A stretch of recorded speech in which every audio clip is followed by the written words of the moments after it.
Commander Vex Thul had conquered 17 worlds without losing a single soldier. His strategy was always the same: land in populated areas, demonstrate superior firepower, and then target the young. Break the spirit of the offspring, and the adults would surrender without resistance. It was a formula that had never failed. The small human settlement of Cedar Falls seemed no different from the countless other primitive colonies he'd subjugated. Single-story dwellings, crude transportation, and laughably basic technology. When his scouts reported a learning facility filled with juvenile humans, Vex Thul knew he had found his target.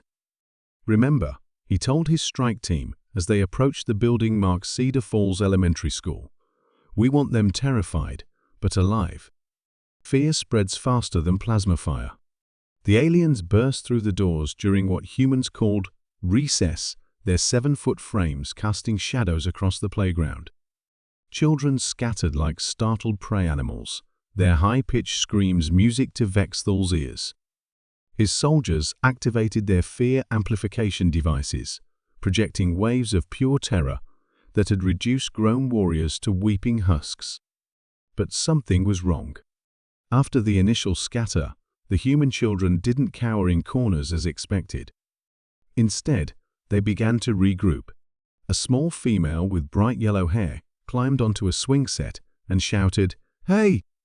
You can't be here. This is a school." Vex Thul laughed, his vocal cords producing the grinding sound his species used to express amusement. "Silence, larva. Your elders will surrender, or we will. Strangeranger. The child bellowed. The response was immediate and overwhelming. Every child on the playground began screaming the same phrase in unison, their voices combining into a war cry that made Vex Thul's hearing apparatus ring. But worse than the noise was what came next. The children attacked. A group of the smallest ones, humans barely reaching Vex Thul's knee, swarmed his demolitions expert. They moved like a pack, grabbing his weapons and equipment, while others climbed his armored frame like it was playground equipment.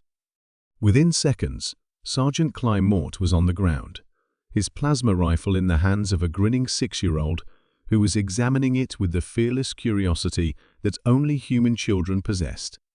"Fascinating," the child said, then promptly began disassembling the weapon with the kind of methodical precision that suggested this wasn't her first encounter with complex machinery. Another group had cornered Lieutenant Zexstar near the school's entrance. They weren't cowering, they were interrogating him. "Why are your eyes so big?" demanded a boy with missing front teeth. "Are you from space?" asked another, poking at Zexstar's armor with a stick. "Do you poop?" inquired a third, causing an eruption of giggles from the surrounding pack. Zexstar, veteran of a dozen campaigns, found himself stammering answers to questions no enemy had ever dared ask. The children's complete lack of appropriate fear was more unnerving than any battle cry he'd ever heard. But it was the arrival of the human adults that truly turned the situation catastrophic. The first to respond wasn't military. It was a female in colorful clothing who emerged from the building with the kind of purposeful stride that every parent in the galaxy recognized. Her eyes swept the scene: alien invaders, terrified children, and weapons drawn. "EXCUSEME," she said, her voice carrying across the playground with the authority of someone accustomed to managing 30 children simultaneously. "What exactly do you think you're doing?" Mrs. Henderson had been teaching 3rd grade for 23 years. She had dealt with helicopter parents, food fights, and the time Tommy Martinez brought his father's tactical flashlight for show and tell and accidentally blinded half the class. Alien invaders were just Tuesday's crisis. "We are the Dominion fleet," Vex Thul declared, raising his sidearm. "Surrender or—" "Put that down this instant, young man," Mrs. Henderson snapped, using the tone that had made countless 8-year-olds confess to crayon-related crimes. We do not point dangerous objects at others. To his horror, Vexthal found himself lowering his weapon. That's better, Mrs. Henderson continued, pulling out her phone. Now, I'm calling the principal, the police, and the FBI. You gentlemen are going to stand right there and think about what you've done.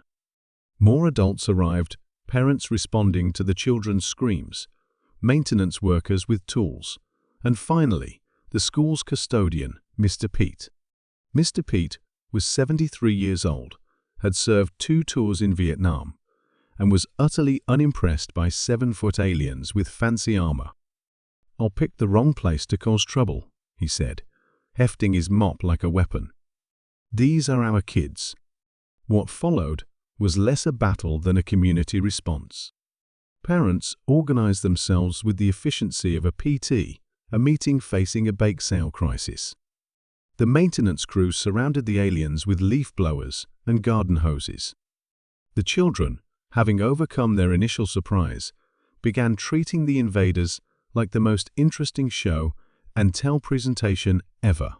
Vexthal watched his perfect strategy crumble as a 5-year-old named Emma explained to his communications officer why his translator was doing it wrong, and proceeded to fix it using nothing but bobby pins and the kind of innocent destruction that made human children the most feared force in any galaxy. The final blow came when little Timmy Chen walked up to Vexthal himself, looked up at the towering alien commander with eyes full of genuine curiosity, and asked, "Are you sad? You look sad. Do you want a hug?" For the first time in his military career, Commander Vexthal of the Dominion Fleet felt completely, utterly defeated. Not by superior firepower or tactical brilliance, but by the simple, terrifying realization that human children were utterly fearless in the face of the unknown, and human adults would move heaven and earth to protect them. As sirens wailed in the distance and more vehicles arrived, including what appeared to be news crews, Vexthal made the smartest decision of his career. "Retreat," he whispered into his communicator. His soldiers, several of whom were now wearing construction paper crowns made by their young captors, looked relieved. As the Dominion forces fled back to their ships, Mrs. Henderson called after them, "And don't come back until you've learned some manners." Later, as Earth's defense forces arrived to find confused aliens surrendering and children trading crayon drawings for pieces of alien technology, the incident would be classified and filed away. But word spread through the galactic community anyway. Earth was off limits.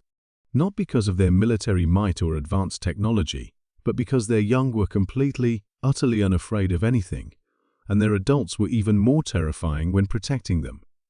Vexthal never attempted another invasion.